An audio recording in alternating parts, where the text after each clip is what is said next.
Who You Know with Ashley Meservey. I can't live without. My wife. How's that? Love Victoria. That. I love that answer. Okay. I love Charleston because. It's my hometown. When you say Charleston, I just beam with pride. And when I travel a lot, and people say, "Where are you from?" and then you tell them, and then I like to tease them a little bit because everybody says where you're from. Mm-hmm. So I always say, well, let me just tell you about it before I tell you where I live. And I says, voted #1 by Travel Condé Nast, the #1 city to attend to vacation in America, and last year in the world. And by the way, let me just say, small cities, not the larger cities, but the smaller cities. And they're a little lathered up and they're saying, what is it? And I say, Charleston, South Carolina.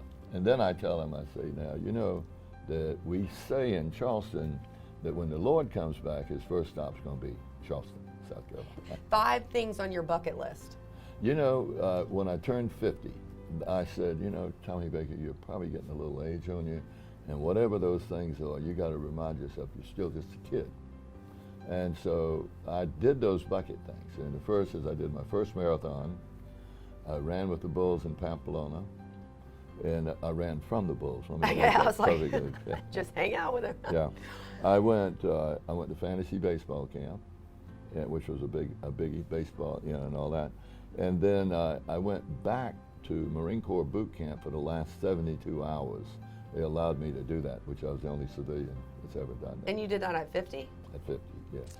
You are something So else. I think my bucket list. I think I'd like to climb Kilimanjaro or something like that, but.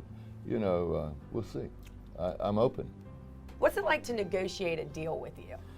You know, I have friends that are really, really great negotiators, and I can just tell you each one and can tell you the characteristics. I don't think I'm that good. I think my name would be Tommy Easy Baker. So I always leave stuff on the table, and but I'm okay with it. And but in my world, I think we have to both win on a negotiating deal. If you take it all from the person. You'll never do business with them again, and that's going to be your reputation. But hopefully I'm fair. Fix it yourself or ask someone else or get someone else to do it? Well, both. And, it depends on my set of circumstances. But in my world, I have to delegate. If not, I don't get anything done. But I can see early on whether they can do it or not, and if they don't give me the courage to think that they can do it, then I'll do it myself. Because I don't want to waste my time. I want to make sure that the job is done, whatever it may be. But I'd say mostly delegation. All right, send a text or call. I love a call. I want to talk to you. I want to look at you. If I'm not going. I don't think I've ever done a deal on a text, but I have done deals by looking you in the eye, and maybe the call as well. Be the funniest person in the room or the smartest?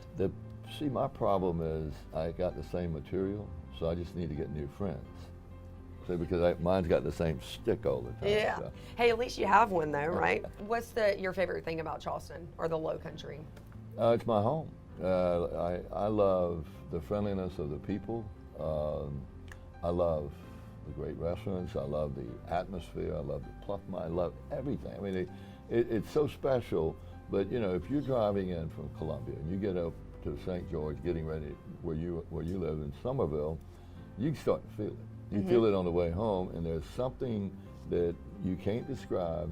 And when people are here, and they feel it, and you know, if they're here for 3 or 4 days, you're gonna know you're in Charleston, and you feel something so special that no other city has. And so, having the pleasure of living in different places and knowing how special, it makes you appreciate how special Charleston is. Because you've traveled all around the world, right? A little bit, yeah. Okay, and then this may get you in trouble, but Yeah. What's your favorite place, or where's your favorite place to eat? Well, you know, in Charleston they say, don't go to hell, go to Hall's. And I always say it, but I have so many friends in the restaurant business, and you can't get a bad meal.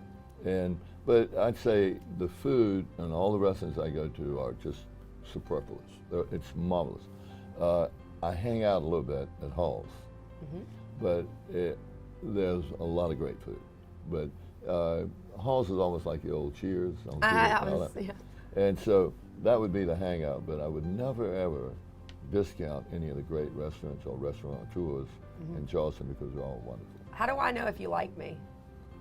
Like really, like legit like me? Like I we're think friends? that has to be earned over a period of time. I think we all make our first encounters and we draw on conclusions as to who we think you are. I'm reading a book about that right now with Malcolm Gladridge about meeting people and trusting people on the first encounter. So yeah, and most people, according to the book, are not quite whom they say they are. You can draw your own conclusions. I could give you 4 or 5 examples from the book, but I do. I think I personally can tell you whether you're a good person or a bad person after a conversation, and I can tell you whether I'd want to hang out. Hang out a little bit. You want to hang out? I'm kidding. It's possible. Okay, so I want to be remembered as. You know, that's like saying, what do you want in your obituary? Well, I know. What's your epitaph and all that? I don't. You know, I don't. I think if people could think of me and smile, and I think I've been good to my fellow person, and have no malice, and there's no vindictiveness in me, and so just a good guy. I think that, and that if you said what would I hope for, yeah, that and sing Satchmo. I've seen skies are blue, red roses too, and then have a little drink and throw my ashes over the dock and say, "You're a pretty good guy." So, That is awesome.